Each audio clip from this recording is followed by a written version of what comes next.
Every challenge you face has two versions, the one that exists and the one your reaction creates. Most people never solve anything because they respond too fast, driven by fear, pride, or emotion. They fight the fire instead of finding the spark. But calm minds, they don't rush. They observe, they understand, and they move with precision. That's why they win when others are still panicking. You start to realize that reacting is easy, anyone can do it. But solving, that takes control. It takes the ability to stay grounded when the world wants chaos, to see the problem without becoming part of it. Every second you stay calm, you gather power. Every pause you take gives you perspective that panic can't. This isn't about being emotionless, it's about being effective. You don't fight every problem. You study it, decode it, and respond with intention. Because the moment you stop reacting, the problem stops controlling you. And when everyone else is losing focus, that's when your calm becomes your advantage. The quiet strength that turns obstacles into strategy and confusion into clarity. Most people blame chaos for their stress, but the truth is, chaos isn't the problem, it's the way you respond to it. Life will always be unpredictable. Things will fall apart, people will disappoint you, plans will fail. But how you interpret what happens determines whether you grow from it or drown in it. The storm outside is never stronger than the storm inside.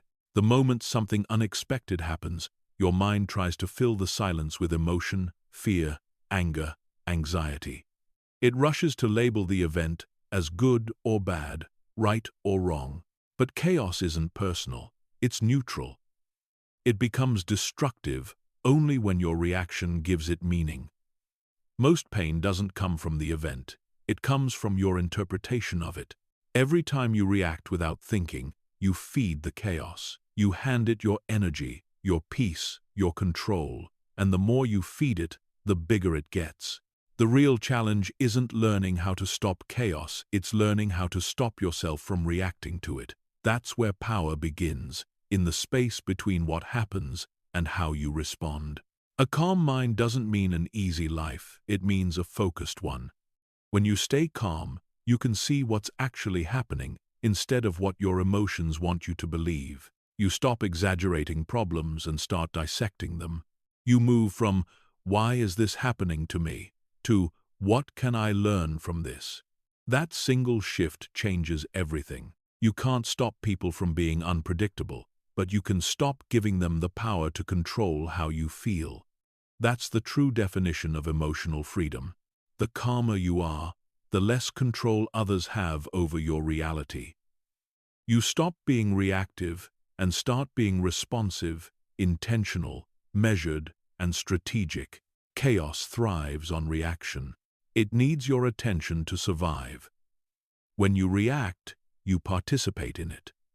When you observe, you take back authority. The one who stays calm in conflict doesn't avoid the storm, they navigate it. And that's the difference between someone who constantly struggles and someone who always finds a way through. Sometimes chaos enters your life not to destroy it, but to show you what you still need to master. It exposes your impatience, your fears, your need for control. If you pay attention, it becomes your greatest teacher. But if you react blindly, it becomes your prison. Growth is the difference between responding to life and reliving the same lessons. Calmness isn't passivity. It's discipline. It's choosing to think when others panic. It's deciding that your peace is worth more than proving a point. The person who can stay steady when everything shakes isn't lucky, they're trained. They've learned that panic never solves what patience can. You start realizing that the chaos itself has no power. It's your mind that builds it into something bigger. Every anxious thought is like adding fuel to a fire that would have burned out on its own. But when you watch it without reacting, it flickers, then fades. Awareness is the extinguisher of unnecessary suffering. Your emotions aren't the enemy, they're indicators. They tell you where you're still reactive, where your peace is still fragile. The goal isn't to suppress feelings, but to understand them. When you study your reactions, you discover your triggers, and when you know your triggers, chaos loses its map to find you. Every overreaction has a root, an old wound, a buried fear, a story you keep replaying. Chaos finds its way through those cracks. Healing means closing them one by one through awareness. When you stop identifying with every thought and feeling, you start seeing them for what they are, visitors, not truth. Control doesn't mean eliminating emotion. It means managing direction. You can feel anger without letting it choose your words. You can feel fear without letting it dictate your choices. That's what separates control from reaction, the ability to stay conscious while feeling deeply. The calm mind doesn't need to escape, it adapts. It doesn't pretend chaos isn't happening, it simply refuses to be shaped by it. You stop asking for a smoother road and start becoming a stronger driver. The destination doesn't change, but the journey becomes lighter because you've stopped carrying unnecessary emotion. When you stop reacting, you create room for logic. Clarity appears not because life gets easier, but because you finally have space to think. You start solving instead of spiraling. Problems stop feeling personal and start feeling like puzzles, and puzzles are always solvable when approached calmly. Your reaction determines your results. Two people can face the same problem. One panics, the other pauses. The panicked one drowns in confusion. The calm one builds a plan. Same situation, different outcome. That's why emotional control is the ultimate life advantage. It multiplies your intelligence by removing interference. Sometimes the best move is no move. When chaos demands your response, silence becomes your superpower. Not every problem needs an instant answer. Some things sort themselves out once you stop touching them. Waiting isn't weakness, it's awareness that timing solves what force cannot. As your awareness grows, chaos begins to lose its disguise. You see how often it's just energy looking for direction. Problems aren't always punishment, they're feedback. They tell you where you've been reactive instead of reflective. And when you start to listen instead of panic, life begins to guide you more than it tests you. There's strength in stillness, but it's not the kind that shouts. It's quiet, composed, unbothered. You stop mirroring the energy around you and start projecting your own. The world notices, people feel it. Suddenly, your calm doesn't just protect you, it influences everything around you. The chaos you feel today will pass. It always does. But what matters is what you build. In the space between the noise, patience, control, understanding, every time you choose to pause instead of react, you evolve. You move one step closer to mastering yourself. You'll face another storm, louder, faster, more unexpected, but you'll smile, because this time you'll know the storm isn't the problem. The problem was always the reaction. And now that you've mastered that, nothing can shake you the same way again. In a world obsessed with speed, the ability to pause has become a lost art. Everyone is rushing to respond, to decide, to win an argument, to be right before they even understand the question. But the truth is, simple wisdom doesn't live in urgency, it lives in awareness. The mind that pauses doesn't fall behind, it steps outside the noise and begins to see what others overlook. When you learn to pause, you interrupt the automatic pattern of reaction. You give yourself a moment of power, the space where emotion hasn't yet taken over and logic is still accessible. Most people never find that space because they move too fast. They confuse movement with progress, noise with purpose, and urgency with importance. The pause is where perspective lives. It's the breath between impulse and intelligence, between chaos and clarity. When you stop rushing, details start revealing themselves. The tone behind someone's words, the motive behind their actions, the opportunity hidden beneath frustration. The pause turns confusion into comprehension. People fear stillness because it feels like losing control. But the irony is that control only comes from stillness. When you can stop yourself in the middle of chaos and think clearly, you have already won. The world belongs to those who can act deliberately, while others are driven by impulse. The pause is not weakness, it's emotional precision. Pausing doesn't mean doing nothing, it means doing the right thing at the right time. You conserve energy, choose your battles, and act with intention. The mind that pauses is strategic. It knows that not every action deserves attention, and not every moment demands a move. True control is restraint, not reaction. Every great decision in life begins with a pause. The pause before you speak, before you reply to anger, before you make a commitment. Those tiny moments of awareness determine the direction of your peace. You begin to realize that silence is not empty, it's full of information waiting to be heard. When you pause, your perception sharpens. You start noticing patterns, how people repeat themselves, how situations recycle lessons, how problems often disguise opportunities. Others see chaos, you see clues. Awareness doesn't come from knowing everything, it comes from observing deeply. The mind that pauses is not easily fooled. It can see beyond manipulation because it's not in a hurry to respond. Manipulators thrive on urgency, they push, pressure, provoke, but a calm mind delays response, and that delay exposes truth. The one who pauses owns the moment. The one who reacts loses it. Pausing also strengthens intuition. The more you slow down, the clearer your instincts become. You stop mistaking anxiety for insight. You learn the difference between emotional noise and inner knowing. The pause lets you listen to yourself, not the voice of fear, but the quiet certainty that comes from awareness. Life constantly tests your ability to wait. Every setback, every argument, every moment of uncertainty is a test of patience disguised as chaos. The ones who rush through pain repeat it. The ones who pause through pain release it. Growth doesn't happen in motion, it happens in reflection. The pause rewires how you handle conflict. Instead of reacting, you start analyzing. You stop defending yourself against every misunderstanding because you see how pointless it is to argue with noise. You realize that your energy is too valuable to be spent proving what time will eventually reveal.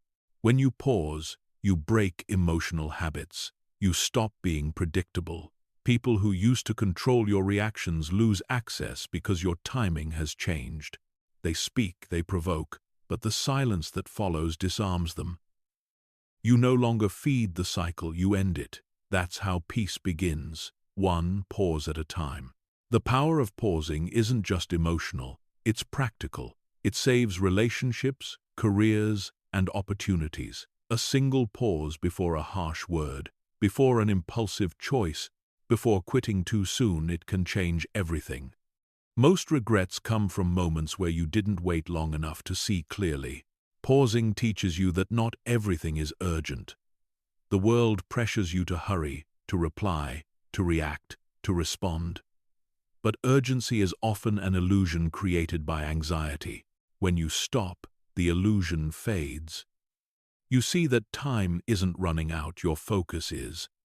The mind that pauses reclaims control over its direction.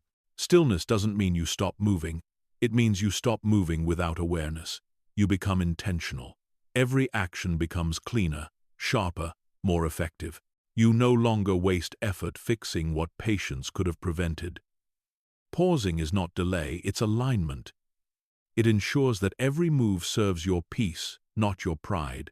You start realizing that problems are rarely as big as they seem. They just appear bigger when you're reacting fast. The moment you pause, everything slows down, and what felt like chaos becomes manageable. Distance gives you clarity. Clarity gives you options. You can't solve what you can't see, and you can't see while you're rushing. The pause also builds emotional endurance. It teaches you to sit with discomfort instead of escaping it. You start to notice that emotions rise, peak, and pass all without you having to do anything. The more you observe, the less control they have. That's how awareness turns storms into signals. The mind that pauses becomes magnetic. People feel safer around your energy because it doesn't react wildly. You carry calm like a shield, steady, unshaken, unbothered. You begin to attract clarity and repel chaos, simply because your presence reflects control. The world moves differently when you do. The pause changes your relationship with time.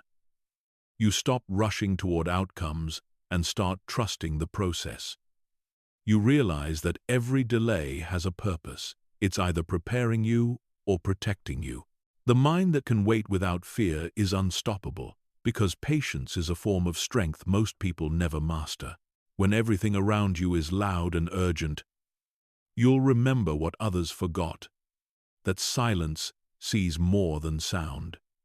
You'll pause, breathe, and watch others scramble, while you move with quiet precision. Because when your mind can pause, it doesn't just survive chaos, it understands it. And once you understand chaos, you can solve anything. Every problem looks bigger when you face it in panic. The moment your emotions take control, your perspective shrinks.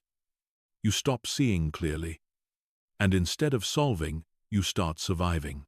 Calm doesn't mean ignoring the issue, it means seeing it without distortion. When your mind is steady, the problem loses its size and starts revealing its structure. Calm is not passive, it's powerful. It gives you the ability to pause, analyze, and act with purpose. When everyone else is reacting, the calm mind becomes the strategist. It studies, not struggles. It notices what panic hides: the small detail, the missing pattern, the obvious answer no one else caught because they were too busy being emotional. The mind in chaos makes simple things complicated. The calm mind makes complicated things simple. It knows that overthinking doesn't lead to clarity, it leads to exhaustion. You can't think clearly in noise. Calm clears that noise, one breath at a time, until what felt impossible starts to make sense. When you choose calm, you change the outcome. Problems don't dissolve because you got lucky. They dissolve because you stopped feeding them fear. Fear multiplies confusion. Calm multiplies perspective. The more you think, the smaller the problem becomes, not because it's easier, but because you've stopped exaggerating it with emotion. Calm isn't built in comfort, it's built in chaos. Anyone can be composed when life is quiet. Real calm is tested when things fall apart, when people disappoint you, when nothing goes as planned. That's when you decide either react like everyone else or stand still long enough to think like no one else. Every decision carries energy. When you make choices in panic, that energy is scattered fast, unstable, desperate. But when you choose in calm, your focus becomes sharp. Calm people don't waste energy arguing with emotions. They channel it into action. That's why their solutions seem effortless, while others are still struggling to understand the problem. Calm is clarity disguised as patience. It teaches you to observe before deciding. When you're calm, you notice timing, when to move, when to wait, when to let something go. Rushing might make you feel productive, but patience makes you accurate. Calm minds solve faster not because they move quicker, but because they move correctly. People think calm means doing nothing, but calm is full of motion, quiet, deliberate, and exact. It's the difference between force and flow. While others push against the problem, you flow around it, studying its rhythm until you find the opening that leads to resolution. Calm isn't resistance, it's redirection. Your reaction determines whether the problem grows or shrinks. When you panic, you add energy to it. When you breathe, you take it away. Calm doesn't erase obstacles. It removes the unnecessary layers of fear that make them look impossible. Once fear fades, only facts remain, and facts are always manageable. You'll notice that calm people rarely explain themselves. They don't argue. They don't justify. They don't rush. They understand that chaos feeds on attention, and calm starves it. They keep their focus inward, grounded in awareness. That's what makes them seem unbothered, not because they don't feel, but because they know feeling isn't the same as falling. In moments of pressure, calm is your anchor. It keeps your thoughts from spiraling and your emotions from hijacking logic. You begin to think in sequences instead of reactions. You separate what's urgent from what's important. That's how calm becomes the fastest way through, not by skipping steps, but by eliminating the wrong ones. Calm gives you control of time. While others are racing to fix everything now, you slow down enough to see what actually needs fixing. Rushed action leads to repeated mistakes. Calm action prevents them. The fastest path is often the one that starts with stillness. You don't lose time by pausing, you gain direction. Every great problem solver has one thing in common: composure. They don't make decisions in panic. They observe, absorb, and adjust. They know that emotion clouds the solution like fog over a road. Calm clears it. The more you master calmness, the more intelligent your response becomes, not by knowledge, but by awareness. The reason calm works is because it lowers noise and raises focus. You can't think when you're too busy reacting. Calm separates thought from impulse. It makes you precise. You no longer guess what to do next, you times know. Not because you control everything, but because you finally see what's actually happening. Calm also disarms chaos. When people expect a reaction and you give none, they lose control. When situations expect panic and you respond with silence, the rhythm breaks. Calm shifts power back to you. It reminds the world that you're not controlled by emotion, you're guided by understanding.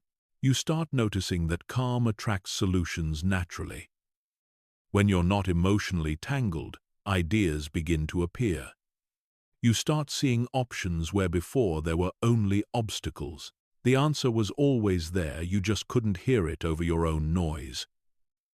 Calm turns down the volume so truth can finally speak. There's a discipline in choosing calm. It means resisting the urge to fight everything. Not every problem deserves confrontation. Some dissolve when ignored, others fade when time is given. Calm isn't the absence of action. It's choosing actions that make peace, not pressure. The calm mind isn't emotionless. It's emotionally educated. It knows that every feeling is temporary. Every storm eventually ends.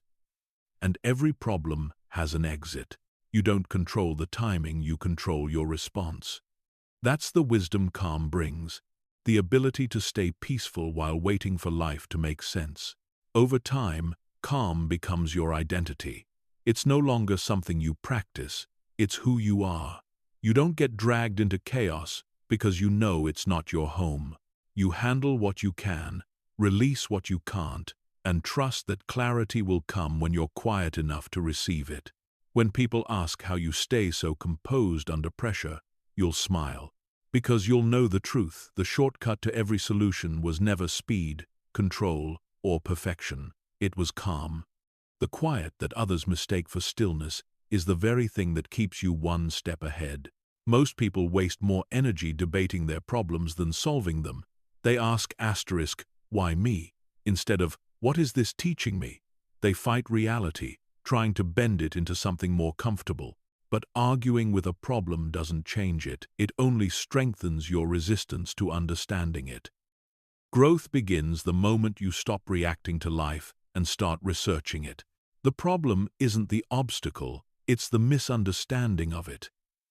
Every challenge carries information about your habits, your weaknesses, your blind spots. But emotion blinds you to that data. The more you fight, the less you see. The ones who grow fastest are not the strongest or the smartest. They're the most observant. Studying the problem means stepping back from it. It means separating your identity from your struggle. You're not the problem, you're the one observing it. When you view it from that angle, clarity replaces chaos. The moment you stop taking it personally, the answers begin to appear naturally. Arguing keeps you emotionally trapped inside the situation. Studying sets you free to move above it. Every complaint is a form of attachment, a way of staying connected to what hurt you. But observation is liberation. When you detach, you create space for logic, and in that space, insight grows. Every problem has layers: emotional, practical, situational. You can't fix what you refuse to unpack. Studying the problem means asking better questions. What pattern does this reveal? What am I repeating? What outcome am I unconsciously creating? When you analyze instead of argue, you gain control of the pattern instead of being ruled by it. When you fight reality, you drain yourself. But when you study it, you empower yourself. You begin to see how things connect, how your reactions shape outcomes, how your energy feeds certain cycles. Awareness turns pain into data. Once it becomes data, you can work with it. You can learn from it. The greatest thinkers in history shared one trait: curiosity. They didn't see failure as an insult. They saw it as information. They studied why something didn't work until it did. You can do the same with your life. Every obstacle has a structure. If you're willing to examine it calmly, you'll find the key inside the lock. Most people panic when faced with a problem because they want immediate relief, not real understanding. But quick relief only hides long-term ignorance. When you pause and study instead of rushing to fix, you start solving from the root. Band-aid solutions fade. Studied solutions endure. When you study a problem, you remove emotion from your logic. Emotion reacts. Awareness analyzes. You stop guessing and start seeing. Every piece of information becomes useful, even the painful ones. The study isn't about comfort, it's about clarity. And clarity is what dissolves confusion faster than effort ever could. Every problem is a mirror. It reflects something about how you think, how you respond, or what you avoid. The people who keep facing the same struggles aren't cursed, they're unaware. Life keeps repeating lessons until you stop arguing and start learning. The mirror doesn't lie, it just waits for you to finally look closely. When you begin studying your problems, you become less emotional and more investigative. You stop judging yourself for having the problem at all. You stop labeling it as unfair or impossible. You simply ask, what is this showing me about myself? That's when self-awareness replaces self-pity and solutions begin to take shape. Arguing is fueled by ego. Studying is driven by wisdom. Ego needs to be right, even when it's miserable. Wisdom wants to understand, even if it means admitting ignorance. The problem doesn't care about your pride, it only responds to your patience. The moment you replace pride with curiosity, progress begins. Studying the problem gives you emotional distance. That distance is power. It allows you to think, plan, and adapt without being consumed by frustration. You begin to realize that what once felt like a wall is just a puzzle, and puzzles are only solved by observation, not by shouting at the pieces. Every argument with reality drains your creativity. When you keep repeating, "This shouldn't be happening," you block the part of your mind that could fix it. But when you say, "This is happening, let's understand why," your focus shifts from resistance to resourcefulness. Acceptance doesn't mean approval, it means access to solutions. Studying doesn't make you passive, it makes you precise. You act based on patterns, not pressure. You stop wasting energy trying to control uncontrollable factors. You focus only on what can be adjusted: your thoughts, your timing, your choices. That's how wisdom is born, not from fighting, but from observing. The greatest clarity comes in moments of silence. When you stop arguing, you start listening. You begin hearing what the problem has been trying to tell you all along: the missing boundary, the ignored sign, the lesson you avoided. Problems don't repeat to punish you. They repeat to get your attention. Once you start studying your problems, you also start studying yourself. You realize that the biggest battles are internal impatience, pride, fear, avoidance. You begin to see how much of the chaos was created by your own lack of awareness. That realization isn't shame, it's power.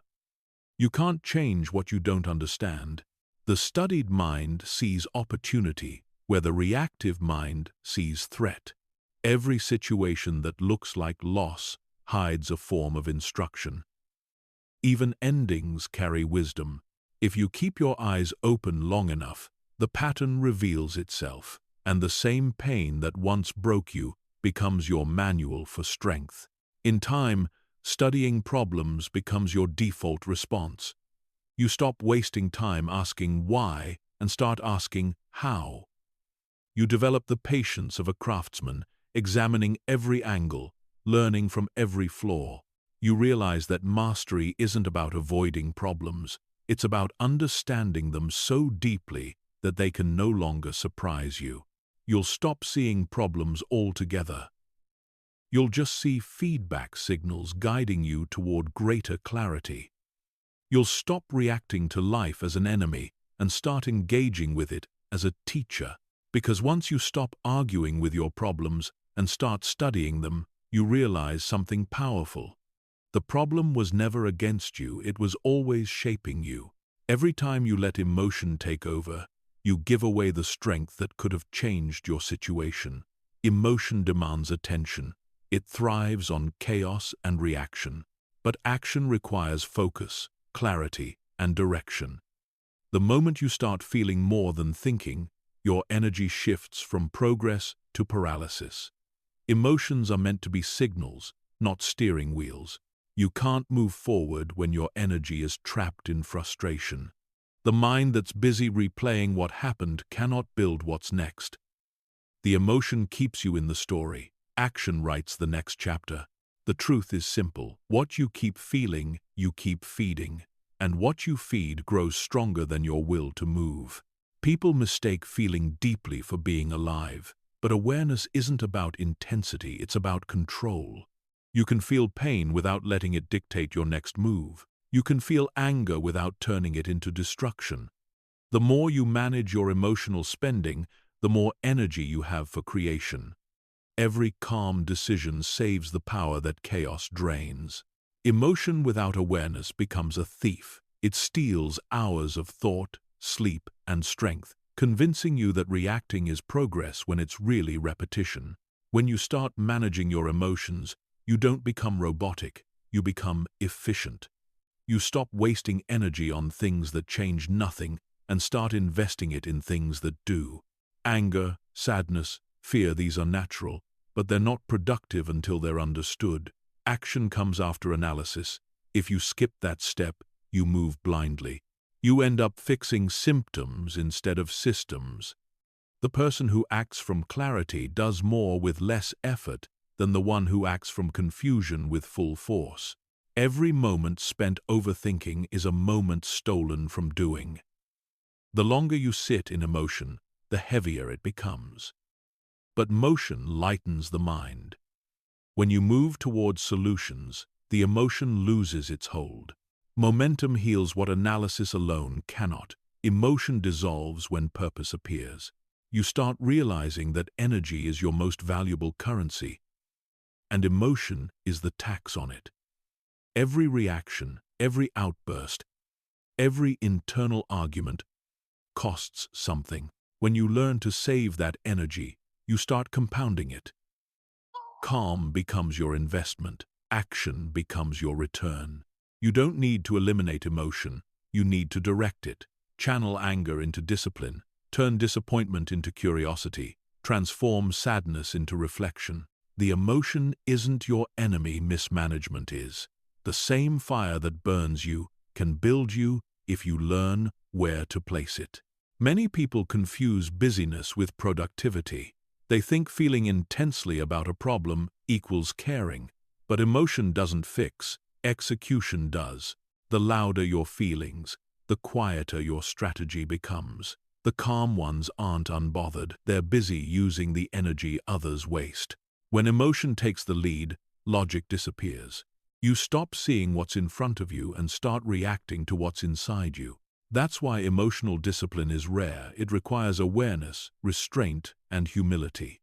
You have to care deeply while staying detached enough to see clearly.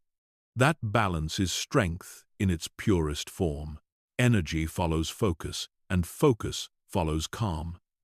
If your energy is scattered across emotions, your progress will always feel partial. But when you withdraw your attention from every unnecessary emotional drain, you create momentum. What once felt impossible starts moving simply because you stopped fueling the resistance. There's a difference between feeling something and feeding it. Feeling acknowledges it. Feeding expands it. You can acknowledge pain, disappointment, or frustration without letting them grow roots. The longer you feed an emotion, the stronger it becomes and the weaker your ability to act. Starve the feeling that slows you. Feed the action that frees you.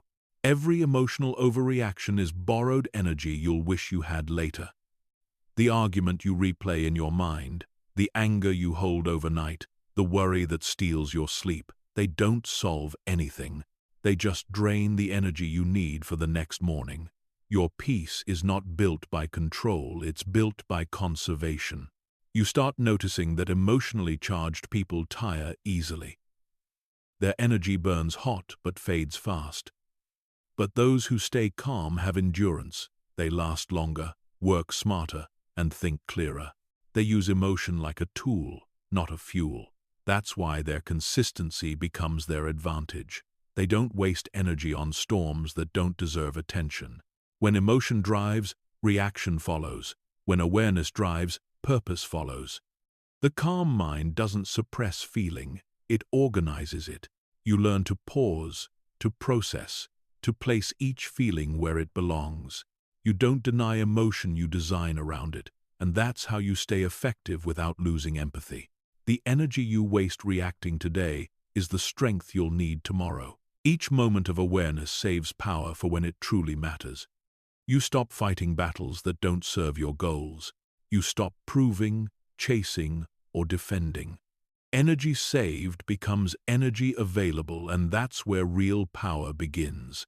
Stillness becomes your weapon. When the world tries to provoke you, your calm becomes the boundary that protects your focus. You stop leaking energy through anger and self-doubt. You stop trying to control everything that moves. Stillness doesn't mean you're frozen, it means you're unshakable. Emotional control is not suppression, it's precision. It's knowing when to act, when to rest, and when to let go. It's refusing to let temporary feelings rewrite permanent goals. You learn to see emotion as whether temporary, passing, but never in control of the sky. You are the sky, not the storm. In time, you realize that emotion doesn't just waste energy, it rewires your focus. What you feel too long becomes what you think, and what you think too long becomes what you live. Protecting your focus means protecting your emotions. Feel, but don't dwell. Reflect, but don't replay. Move, that's where clarity lives. When you stop wasting energy, fighting feelings, and start directing it toward creation, you'll feel lighter. You'll notice how much more you can do when your mind isn't tired from reacting. Because the truth is, simple energy never disappears. It just transfers. Every moment you give to emotion is stolen from action. The choice has always been yours. Burn it or build with it. Most of the chaos you experience doesn't come from what's happening, it comes from what you think is happening.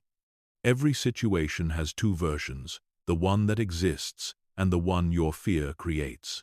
The first can be handled. The second consumes you. The real situation demands presence, but fear demands panic. The more you believe the second version, the further you drift from truth. Fear exaggerates everything it touches. A single challenge becomes a crisis. A delay becomes a disaster. A silence becomes rejection. The mind, under fear, becomes a master storyteller, crafting possibilities that never existed. Fear doesn't need proof, it just needs your attention, and once it has it, reality starts losing its shape. When fear takes over, logic disappears. You stop responding to facts and start reacting to assumptions. You misread intentions, overanalyze silence, and imagine endings before beginnings. Fear convinces you that something is wrong simply because you don't understand it yet. But not knowing is not danger, it's opportunity in disguise. The real situation is almost always smaller than your fear of it.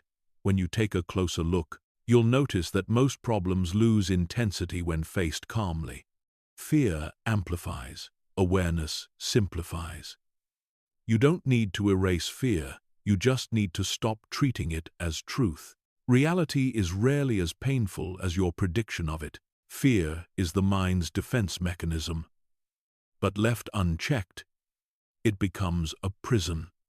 It tries to protect you from disappointment, but ends up blocking growth.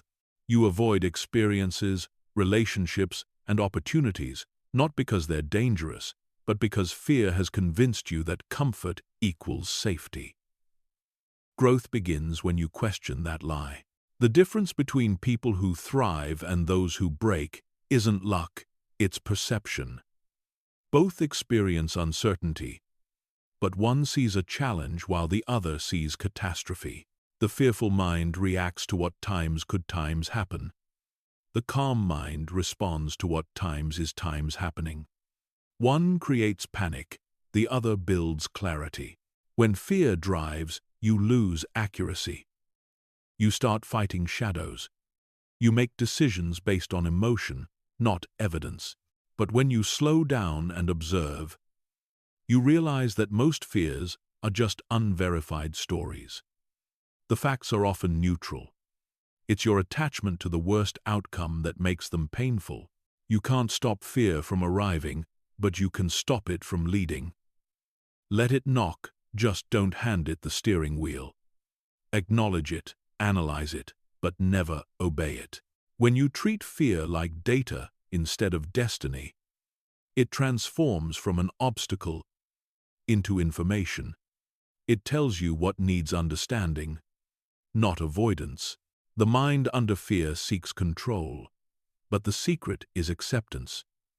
You don't need to control every outcome, you just need to stay conscious through it.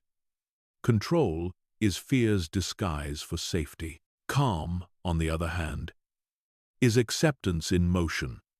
When you accept uncertainty, you stop fearing it. And that's when solutions start to appear. The version of reality created by fear is loud, dramatic, and urgent. It shouts, "Act now or you'll lose everything." But the real version is quiet, factual, and patient. It waits for you to calm down enough to see it clearly. Most of the time, what you thought was falling apart was simply unfolding at its own pace. Fear thrives in imagination. It feeds on what hasn't happened yet.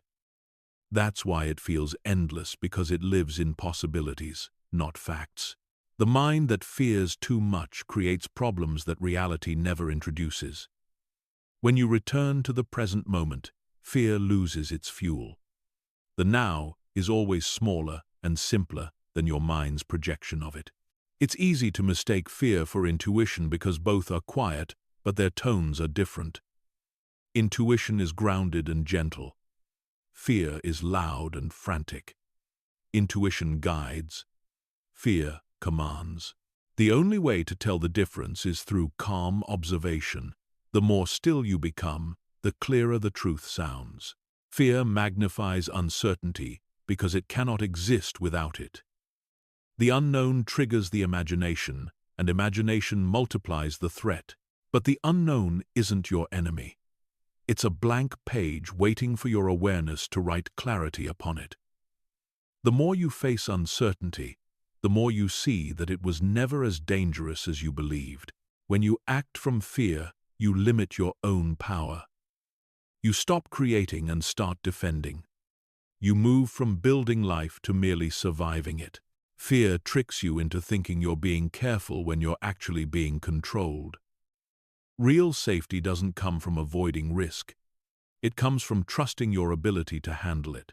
Every fearful reaction drains the same energy that could have been used for growth. You spend hours rehearsing outcomes that never happen. You live twice, once in reality and once in imagination, and only one of those lives is real. The more you live in imagined fear, the less energy you have to shape real results. When you strip fear from a situation, what's left is manageable. The emotion fades, and only the facts remain. You start to see the simplicity behind the drama. The problem wasn't as complex as it seemed. Your panic just made it bigger. Fear adds color to things that are black and white, and the calmer you get, the clearer they become. Facing fear doesn't mean erasing it, it means walking through it. Every time you confront it, you reclaim power. You start realizing that fear was never about danger, it was about doubt. It questioned your ability to endure.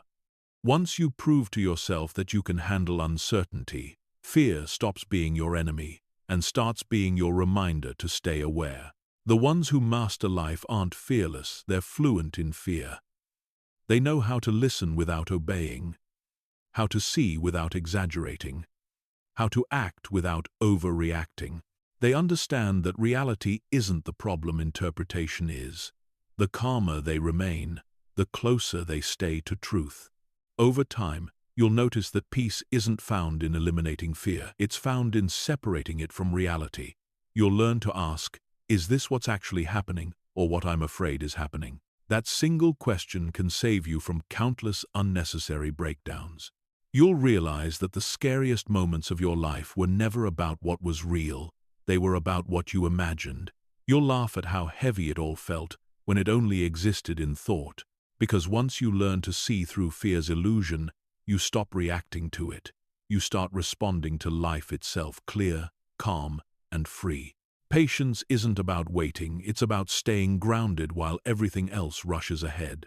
The world tells you to move fast, decide quickly, achieve constantly, but patience is rebellion against that noise. It's a quiet confidence that timing is more important than speed. When you learn to wait with awareness, life begins to unfold instead of being forced. True patience is not passive, it's active control of your energy. It's knowing when to hold still and when to strike. The impatient mind burns energy on reaction. The patient mind gathers power in stillness. It studies the pattern, reads the situation, and acts with precision instead of panic. Patience doesn't mean doing nothing, it means doing the right thing when it's time. The power of patience lies in perspective. It gives you distance from emotion and lets you see the bigger picture. When you rush, your focus narrows. When you wait, your vision expands.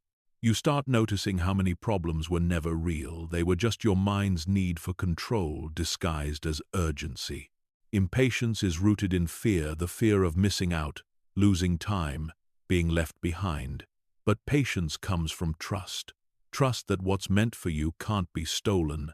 You begin to move differently when you understand that peace doesn't chase, it attracts. Every pause becomes an act of power, not delay. Patience transforms chaos into clarity. It slows the rhythm of your thoughts so your intuition can catch up. When you give things space, you allow truth to surface naturally. The answers you once chased begin to reveal themselves. Time isn't the enemy. It's the teacher that polishes understanding through stillness. The world mistakes patience for weakness because it doesn't recognize invisible progress. You may not be moving, but you're maturing. You're growing roots while others are growing noise. The impatient get results fast and lose them faster. The patient build foundations that time itself respects. Patience sharpens discipline. It's the difference between reacting emotionally and responding intelligently. When you master patience, you don't let pressure dictate your moves. You move by principle, not panic.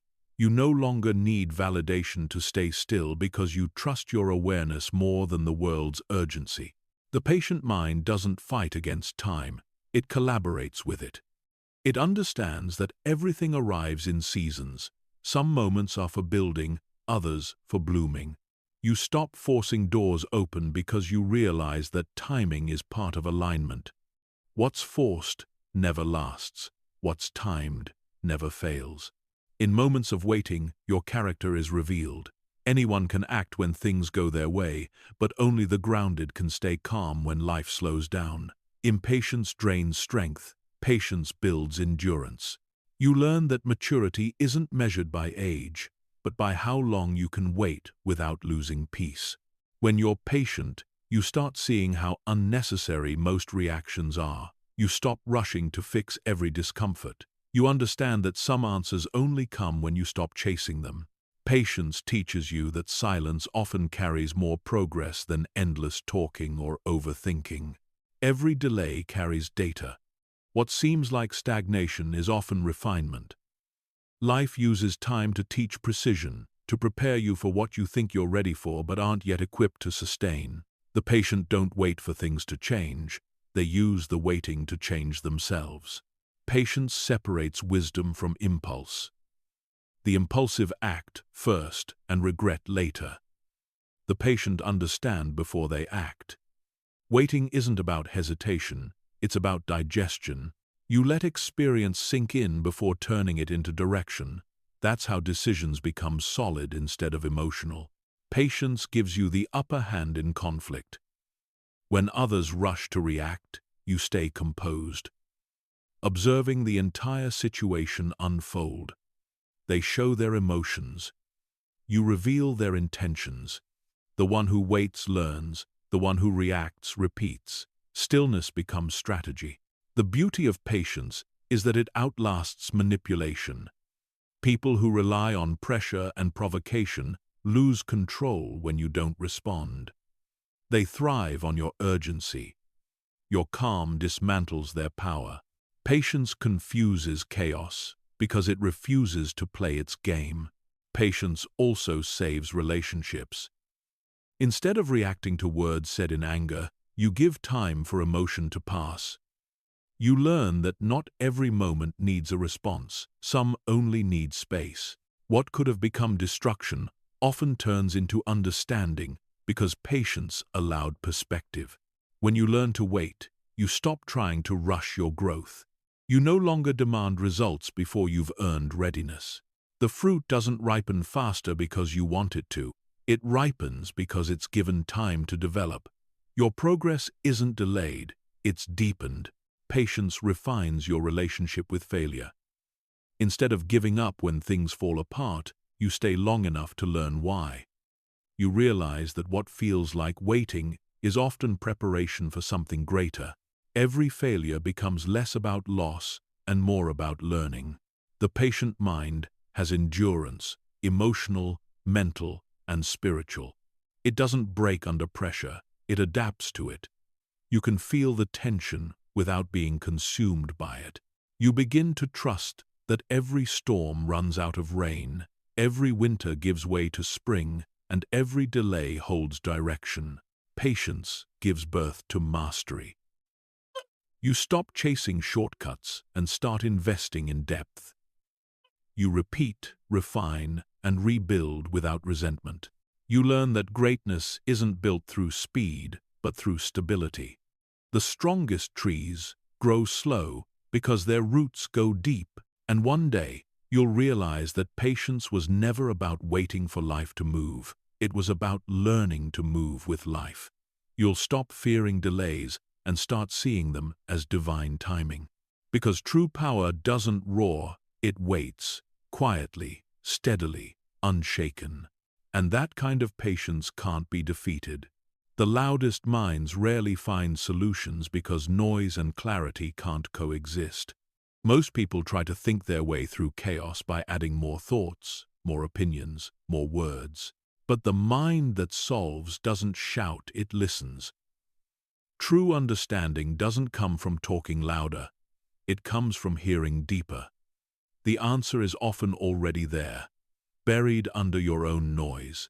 Listening is a forgotten skill in a world that glorifies reaction. Everyone wants to respond, to speak, to prove. But real power lies in restraint. When you listen not just to others, but to yourself, you begin to hear what your mind has been trying to tell you all along. Listening turns confusion into comprehension and emotion into direction. The problem with most people isn't that they don't know what to do, it's that they can't hear their own wisdom.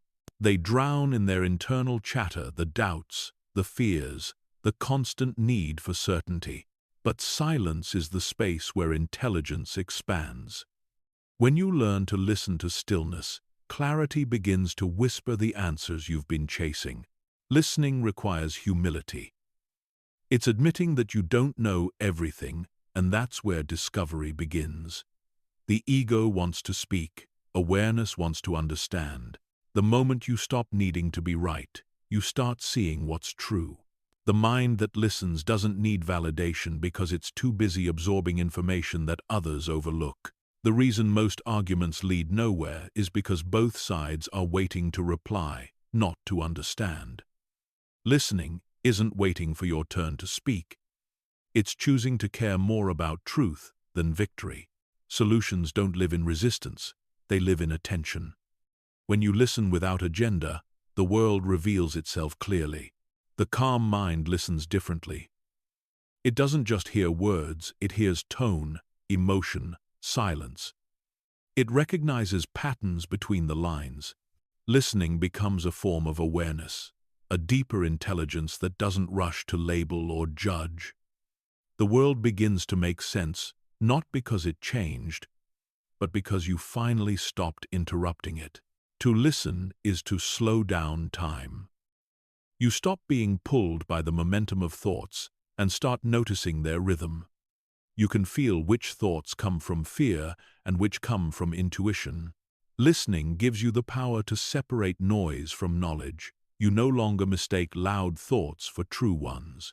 The mind that listens doesn't panic when silence stretches. It trusts that stillness isn't emptiness, it's space for clarity to form. When you listen long enough, understanding always arrives.